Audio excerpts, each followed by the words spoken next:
The dignity of self-reliance. Self-confidence without self-reliance is as useless as a cooking recipe without food. Self-confidence sees the possibilities of the individual. Self-reliance realizes them. Self-confidence sees the angel in the unhewn block of marble. Self-reliance carves it out for himself.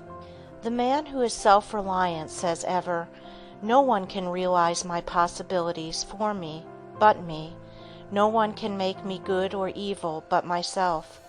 He works out his own salvation, financially, socially, mentally, physically, and morally. Life is an individual problem that man must solve for himself. Nature accepts no vicarious sacrifice, no vicarious service. Nature never recognizes a proxy vote. She has nothing to do with middlemen. She deals only with the individual. Nature is constantly seeking to show man that he is his own best friend or his own worst enemy. Nature gives man the option on which he will be to himself. All the athletic exercises in the world are of no value to the individual unless he compel those bars and dumbbells to yield to him in strength and muscle the power for which he himself pays in time and effort. He can never develop his muscles by sending his valet to the gymnasium. The medicine chests of the world are powerless, in all the united efforts, to help the individual until he reach out and take for himself what is needed for his individual weaknesses. All the religions of the world are but speculations in morals, mere theories of salvation, until the individual realize that he must save himself by relying on the law of truth as he sees it, and living his life in harmony with it as fully as he can. But religion is not a Pullman car with soft cushioned seats where he has but to pay for his ticket and someone else does all the rest. In religion, as in all great things, he is ever thrown back on his self-reliance. He should accept all helps, but he must live his own life. He should not feel that he is a mere passenger. He is an engineer, and the train is his life. We must rely on ourselves, live our own lives, or we merely drift through existence, losing all that is best, all that is greatest, all that is divine. All that others can do for us is to give us opportunity. We must ever be prepared for the opportunity when it comes, and to go after it and find it when it does not come, or that opportunity is to us nothing. Life is but a succession of opportunities. They are for good or evil, as we make them. Many of the alchemists of old felt that they lacked but one element. If they could obtain that one, they believed they could transmute the baser metals into pure gold. It is so in character. There are individuals with rare mental gifts and delicate spiritual discernment who fail utterly in life because they lack the one element, self-reliance. This would unite all their energies and focus them into strength and power. The man who is not self-reliant is weak, hesitating and doubting in all he does. He fears to take a decisive step because he dreads failure, because he is waiting for someone to advise him, or because he dare not act in accordance with his own best judgment.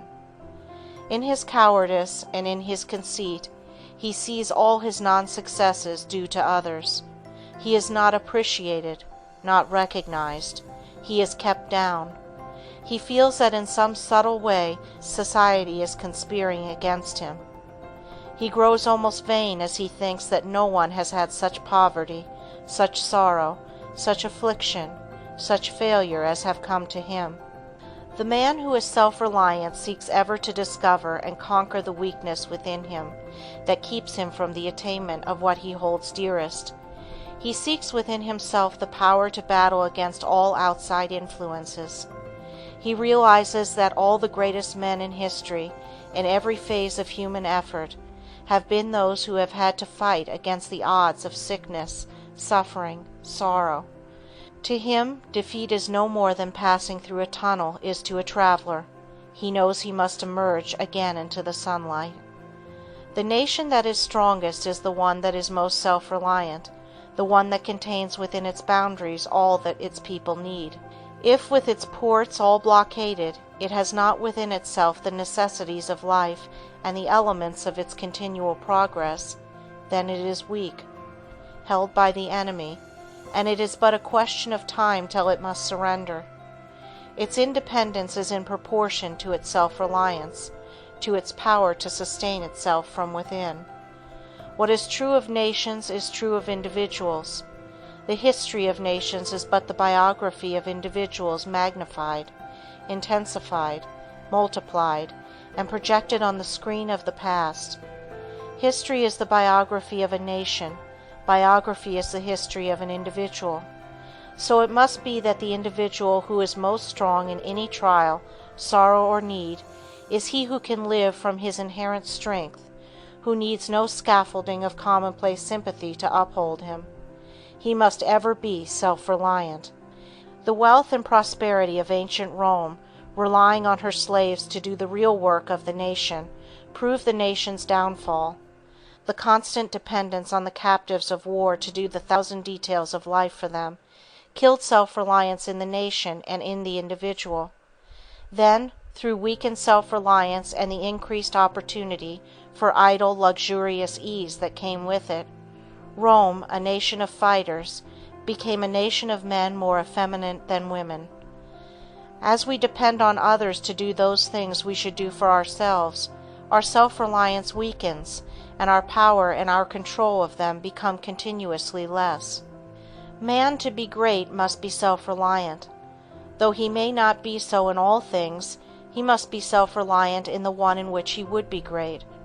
This self-reliance is not the self-sufficiency of conceit. It is daring to stand alone. Be an oak, not a vine. Be ready to give support, but do not crave it, do not depend on it. To develop your true self-reliance, you must see from the very beginning that life is a battle you must fight for yourself. You must be your own soldier. You cannot buy a substitute. You cannot win a reprieve. You can never be placed on the retired list. The retired list of life is death. The world is busy with its own cares, sorrows, and joys, and pays little heed to you. There is but one great password to success: self-reliance.